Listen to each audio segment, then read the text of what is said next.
विद्यार्थियों, आज हम भारतीय राजनीतिक विचारक की श्रृंखला में शुक्र का अध्ययन करेंगे।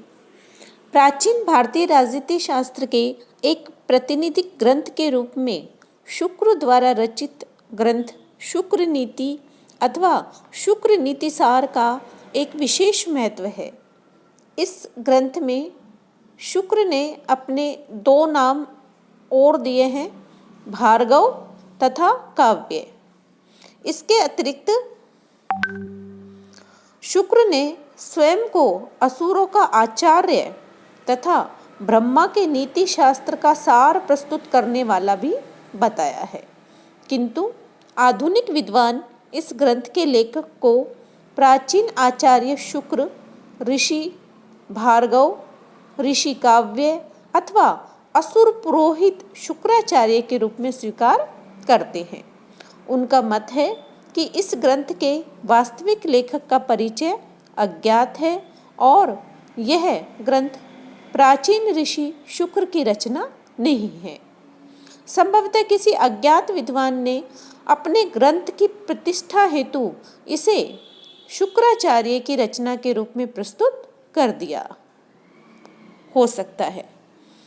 शुक्र नीति का जो रचना काल है, इसके बारे में भी विद्वानों में मतभेद है।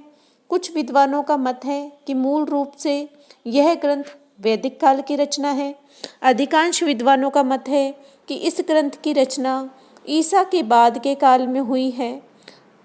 डॉक्टर गुस्टाव आपर्ट एवं बी.के. सरकार के अनुसार शुक्र नीति ईसा के बाद की चौथी सदी की रचना है।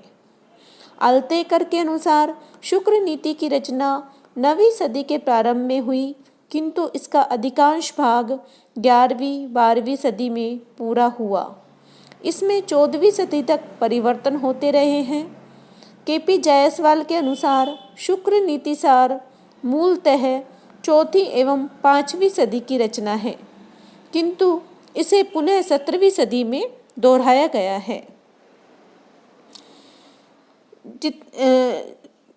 अनेक विद्वान ने इसका जो प्रारंभ है वो उत्तर गुप्त काल में माना है और उसमें निरंतर परिवर्तन का काल इतना आधुनिक है जितना कि 17वीं सदी।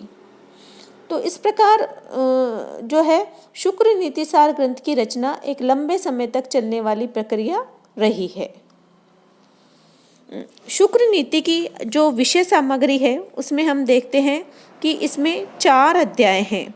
इसमें 5वां अध्याय खिल नीति के रूप में उपलब्ध है, जो वास्तव में परंपरा से प्राप्त प्रक्षिप्त अंश है। शुक्र नीतिसार के एक श्लोक के अनुसार इस ग्रंथ में कुल 2200 श्लोक हैं, किंतु व्यवहार में इस ग्रंथ में इससे अधिक श्लोक उपलब्ध हैं। अंबिका प्रसाद वाजपेयी के अनुसार इसमें कुछ श्लोक कामंद की नीतिसार के हैं। शुक्र नीति के प्रथम अध्याय में विद्याओं का विवरण दिया गया है।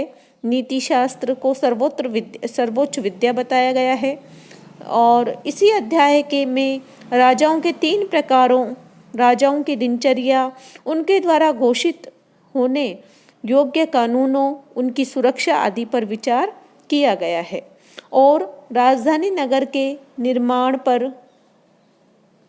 प्रकाश डाला गया है। दूसरे अध्याय में युवराज, उत्तराधिकार के नियमों, विभिन्न राज्य भूतत्वों व अधिकारियों की विषय में सामग्री उपलब्ध है। इसी अध्याय में विभिन्न प्रकार के लेखों का उल्लेख किया गया है। तीसरे अध्याय में सामाजिक प्रकृति का नीति उपदेश कहा गया है। चौथा अध्याय अत्यंत विस्तृत है। इसे 7 उपभागों में विभाजित किया गया है। इसके विभिन्न भागों में राजपद के महत्व, कोष, राष्ट्र, न्याय प्रशासन, दुर्ग, सैन्य प्रशासन, अंतर्राज्य राजनीति, अपराध एवं दंड आदि पर विस्तार से विचार किया गया है।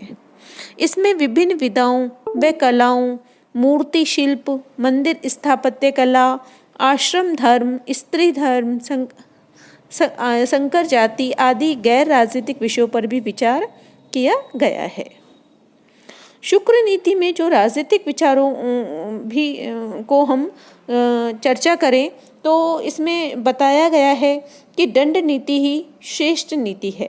शुक्र ने 4 विधाओं के मूल विभाग बताए हैं, और जैसे कि 4 विधाओं के 4 ही मूल विभाग हैं, आन्वीक्षी, त्रयी, वार्ता और दंड।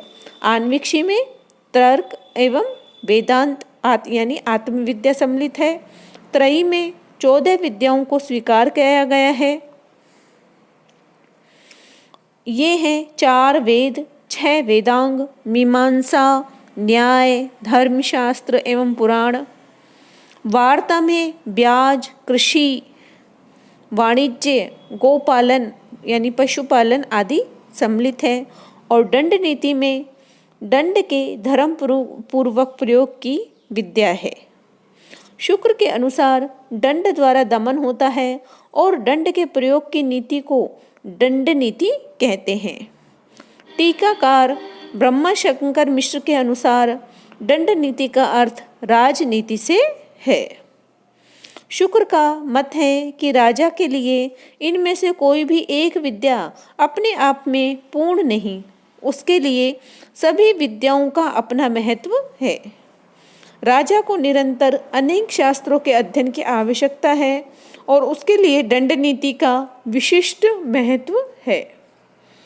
शुक्र के अनुसार राजा के प्रमुख कर्तव्य हैं दुष्टों का दमन, प्रजा का पालन, शत्रु राजाओं का मर्दन, अन्य राजाओं से कर प्राप्त करना आदि। इन सब तथा अन्य कार्यों को केवल दंड नीति के अध्ययन एवं अनुकरण के द्वारा ही किया जा सकता है। दंड नीति पर अधिक बल देने के कारण ही शुक्र नीति को दंड नीति प्रधान ग्रंथ माना जाता है। सामाजिक व्यवस्था में हम देखें तो शुक्र ने वर्ण एवं आश्रम व्यवस्था को मान्यता दी है, परंतु उन्होंने वर्ण का आधार जन्म के आधार पर व्यक्ति के गुण एवं जन्म के आधार पर न मानकर व्यक्ति के गुण और कर्म के आधार को माना है। और वर्ण व्यवस्था की ऐसी उदार व्याख्या की है जैसे आधुनिक युग के समाज सुधारक ऋषि दयानंद ने दी है। शुक्र ने 4 वर्णों के अतिरिक्त जाति व्यवस्था का भी उल्लेख किया है। उन्होंने जातियों की उत्पत्ति मूलतः व्यवसायों पर आधारित की है।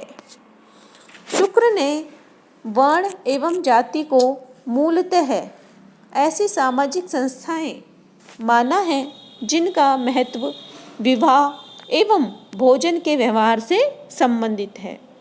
वस्तुतः उन्होंने राजनीतिक क्षेत्र में इन्हें अधिक महत्व नहीं दिया, अपितु इनकी कुछ सीमा तक उपेक्षा की है।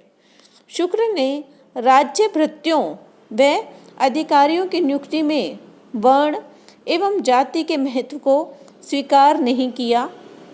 उनका मत है कि इन पदों पर कर्म, शील एवं गुण के आधार पर नियुक्ति होनी चाहिए। मनु की तुलना में शुक्र की समाज व्यवस्था अधिक उदार और व्यवहारिक है।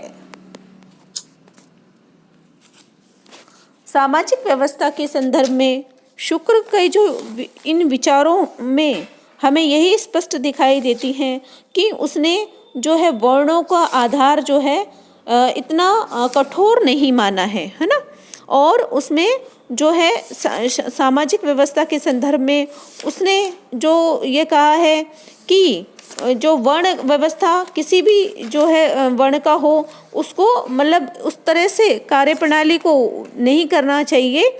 मतलब जाति व्यवस्था ऐसी संस्था है जिनका महत्व विवाह, भोजन और व्यवहार से संबंधित है और उन्होंने राजनीतिक क्षेत्र में इसे महत्व नहीं दिया है। उसके बाद आता है राज्य के संदर्भ में जो उसके जो विचार हम देखें तो उसने सबसे पहली बात तो है कि राज्य की जो उत्पत्ति है वो दैवीय मानी है ना। जैसे कि मनु ने भी दैवीय मानी है। भारतीय परंपरा का अनुसरण करते हुए शुक्र ने राज्य की उत्पत्ति के दैवीय सिद्धांत को मान्यता दी है। उसके अनुसार राजा ब्रह्मा द्वारा नियुक्त प्रजा का सेवक है और वह इसी रूप में प्रजा से धन प्राप्त करता है। राजा की दैवीय नियुक्ति ही राज्य की उत्पत्ति का दैवीय जो है सिद्धांत को बताती है। दूसरी है सप्तांग व सावयवी धारणा। शुक्र ने राज्य की सप्तांग धारणा को स्वीकार किया है और उसे सावयव माना है। उनके अनुसार राज्य 7 अंगों से बना सावयवी है, जैसे कि स्वामी, अमात्य, सुहृद, कोष, राष्ट्र, दुर्ग तथा बल या सेना के संयोग से बना है। उन्होंने राज्य के अंगों को मानव शरीर के अंगों की तुलना करते हुए कहा है कि राज्य के इन 7 निर्माणक तत्वों में राजा सिर है, अमात्य नेत्र है, सुहृद कर्ण है, कोष मुख है, बल मन है और दुर्ग भुजाएं हैं, राष्ट्र पैर है। इस प्रकार जो है राज्य के सावयवी स्वरूप का वर्णन शुक्र ने किया है। राज्य के कार्यक्षेत्र के बारे में जो बताते हुए शुक्र ने कहा है कि आंतरिक शांति और व्यवस्था को बनाए रखना, ब्रह्म आक्रमण से रक्षा करना, यातायात के मार्गों का निर्माण करना, विधि एवं न्याय की व्यवस्था करना तथा अंतर्राज्य संबंधों का संचालन करना। शुक्र ने राज्य के ऐसे कार्य भी बताए हैं जिन्हें हम जनहित संवर्धक कार्य या लोक कल्याणकारी भी कह सकते हैं, जैसे चिकित्सालय व धर्मशाला बनवाना, कृषि व व्यापार के विकास की योजनाओं को लागू करना, खानों व जंगलों का विकास और संरक्षण करना आदि। तो इस प्रकार ये राज्य के कार्य उसने बताए हैं। शुक्र ने राजाओं के जो है वर्गीकरण भी प्रस्तुत किया है, जो व्यवहार में राज्यों का ही वर्गीकरण है। उसके अनुसार 8 प्रकार के जो है राज्य एवं शासकों के पद होते हैं। सामंत है, मांडलिक है, राजा है, महाराजा है, स्वराट है, सम्राट है, विराट है एवं जो है सार्वभौम, है ना। तो इस प्रकार उसने जो है राजाओं का भी जो है वर्णन किया है। विभिन्न जो है संबंध में उसने विस्तृत जानकारी का भी इनका प्रतिपादन किया है, जिनको कि हम बाद में चर्चा करेंगे। धन्यवाद।